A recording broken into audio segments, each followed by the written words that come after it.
So when I was in year 9, I would have been about 13, I think. In English class, I would sit next to this girl. And it's not like I had like a major crush on her, wow, but she was just like a lovely girl, right? And I always felt like when we walked into English class, it was just us two on a desk, because in this room we had like, 2 people on each desk. And I always felt like I needed to speak to her. I needed to say something. Do you think I did? No. Literally for, I don't know how long it was. It must have been like 6 months or something. The only word I ever said was like, hello, or good morning or something. I remember when I walked in and I said good morning first before her. I was like, whoa, mate, I'm crazy with it. But normally she'd say hi, in a like nice jolly way. And I'd say hi, in like my little high-pitched squeaky voice. And I'd sit down and I'd not say anything.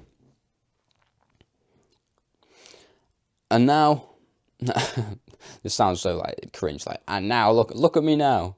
But for the past few years, well, for the past year or so, I've been really trying to upgrade my speaking skill. As you can see, I haven't said or are this whole time. I have not got a script with me. I'm speaking straight out of my noggin right here. I'm not stuttering. Sometimes I do stutter. But I can also take that pause just to recalibrate my brain. So I've upgraded my speaking skill, but now I've got to upgrade my social skills, right? And that's what I've been doing. So I've been going out and speaking to like strangers. I've got like a habit tracker where it's got this section called strangers. So every day I've got to talk to someone I don't know. For example, I walk down the street and someone's got a dog. I say, hey, what's your dog's name? And they go like, I don't know, Reggie. And I go, oh, that's a lovely name. That kind of thing. That's an interaction that didn't need to happen, but I put myself out there, pushed myself past my comfort zone and upgraded my social skills. And that's allowed me to talk to more guys, talk to more girls. And now I've seen this same girl in the gym a few times. And she's still, as lovely as she was before. But now I felt like I could actually talk to her. And I actually, like yesterday, I went out of my way to talk to her. Like, I was standing next to my mate and she was like sitting on this other machine. And I literally went over, well, I said hi to her before as soon as she came down. So I'm the one who initiated it, right? I initiated the initial interaction. And then again, I initiated the conversation. I was like, oh, I can't remember what I asked, but I asked something. And then we got on this like little conversation stuff and I was like, laughing, making sure to keep eye contact. But I realized that sometimes my eye contact would go like somewhere else. And I was like staring over here, like pretend you're her. I'm like this. Yes. Yeah. And then I realized after, why can't I just look at you? I don't know. Eye contact is a big thing. Not necessarily just for like attraction things. I'm talking about even when you're talking to guys, making sure you're looking them in the eye, giving them a strong handshake, that kind of thing. Or social things that you need to learn that I needed to learn.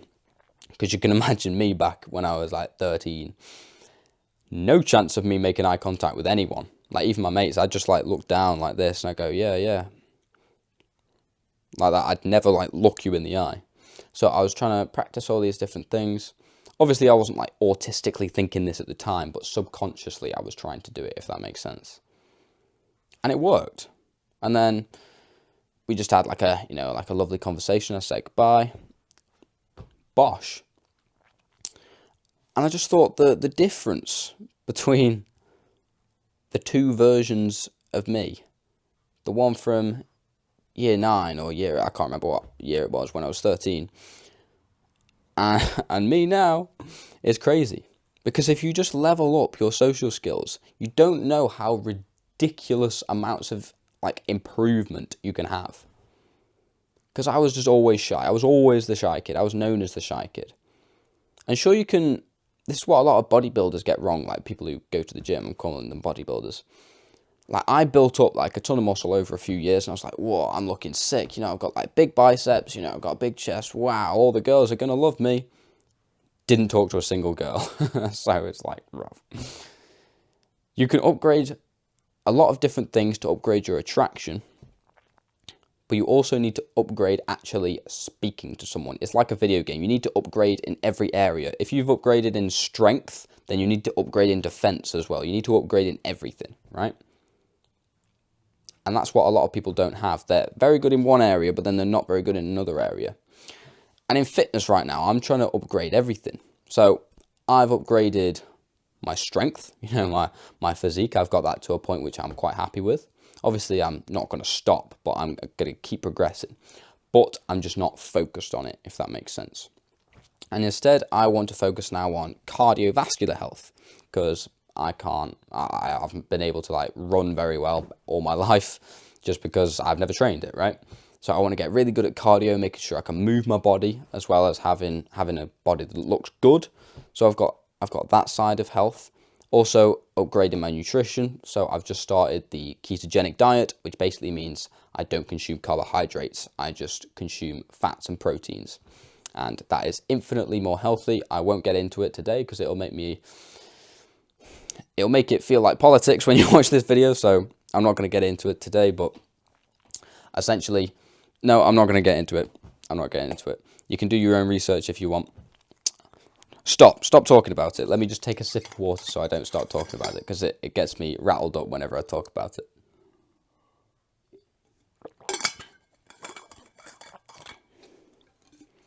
So I've started the keto diet, and that is, I'm going to say that's infinitely more healthy than consuming carbs. Done.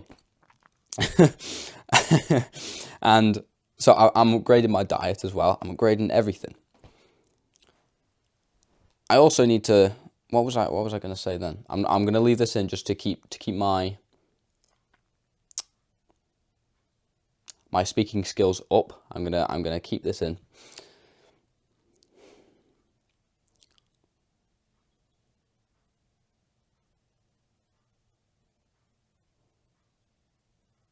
So leveling up every skill in life makes you this whole rounded person. I remember when I was in year 2 or something, my teacher always said, well, she said once, that I was a well-rounded person, or I was an all-rounder. I wasn't specifically good in a specific place. I'm very good at this and I'm not very good at this. No, I was sort of decent at everything, right?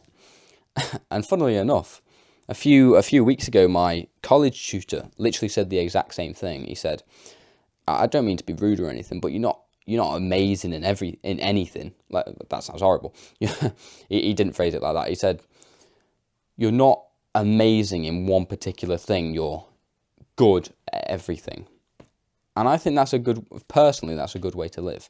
Unless you're going to become an Olympic athlete or something where you need to be specific in this specific thing, then I think being good in a vast majority of things is good. Great English there. Including your skills. So social skills. So if I hadn't had the social skills for that interaction with that girl, I wouldn't have done it, right? Makes sense. But then if I hadn't built the physique, then I probably wouldn't have done it, because I wouldn't be confident in myself, because I'd be super skinny, right? And then if my health was out of whack, then I might be ill and just lying in bed instead of being out at the gym. So everything comes full circle. So you need all these little skills from all these different places to combine into one to make you this ultimate guy. I'm obviously not there yet. I'm just saying as an example, once you've upgraded everything, then you can become this ultimate guy. But one thing that I've learnt is that when you see an all-rounded guy, like I'm talking about when he's about 60 or something, he's he's got everything, he's got a really great physique, he's got a lovely wife, he's got, tons of money, he's in great health, he's got great kids, everything, he's got the whole 9 yards, right? And you're thinking, how? So everyone, perhaps yourself, I've done this before, starts upgrading everything at once, right? So maybe I'm doing this right now, that's something that I need to look at, but I'm trying to upgrade so many different things at once. And I don't know how to explain this. Say I've got things going off this end. These are all different skills. So I'm upgrading my social skills, I'm upgrading my business skills, and I'm upgrading my fitness, my diet, I'm focusing on so many different things. It's very difficult to progress in all of them. So ideally, you just want to obsess over one thing. So for the past couple of years, it's been bodybuilding for me and getting a good physique. Pardon me. So I heavily focused on that. So this is the ball, right? And this is This is like the center of everything. So everything shoots off here. Each skill shoots off here. And this is bodybuilding. So I hard key focused on this, and it grew. This looks a bit strange, but it grew like this. So I'm now at this very good point up here, right? And everything else I didn't make much progress on because I wasn't focused on it. But now, when I've got up to this point, this is a very good point to be at. I maintain it. I don't lose it, obviously, but I maintain it and try and make a tiny bit of progress in it, but not focusing on it. Then I might focus on speaking skills. So then I hard key focus on that, focus on that, focus on that, focus on that, and then eventually I'm at this point. So I'm at the same point as the bodybuilding, just in the social skills now. But everything else has remained the same as it was, right? Then when I've got to a good point, I maintain it just like I've maintained the bodybuilding, and it's very easy to maintain something, but it's not easy to grow, right? So if you're going to maintain something, for example, you want to you want to maintain your bicep strength and you don't want to lose muscle there, then, sorry, I've got a really itchy nose. Instead of doing like 10 sets, sorry, I've got a really itchy nose, holy. Instead of, how many sets does it take to grow muscle? I don't know, like 10 sets. Like 3 sets, I don't even know, holy, I should know this. But a certain muscle group, say for example the short head of your bicep, takes 2 sets per every, oh my days. I don't know how many days. Say for example it takes 10 sets to keep your bicep growing, right? To keep it maintained, it might take 1 set, 2 sets per week. 10 sets to grow, 1 set to maintain. Oh my days, why my nose so itchy up? I do apologize. Whoa.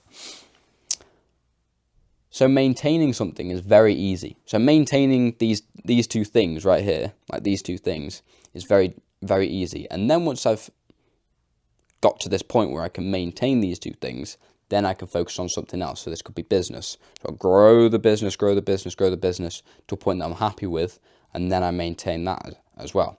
And suddenly you've got all these different arrows that, even though if you look at one particular point in time, you're only growing this one thing, eventually at the end of your life, you've got this full spectrum of everything that's been grown out, and you become this like whole rounded man. So instead of I need to do this as well. Instead of focusing on everything at once, focus on individual things at a time for perhaps multiple years at a time to increase it, to eventually get the whole circle.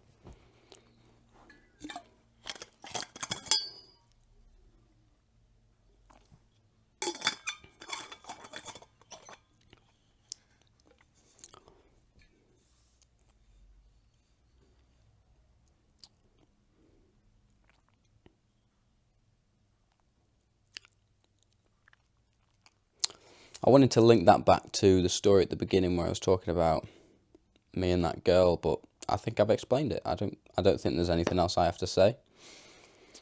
So that's all for today. I will see you later, and good night.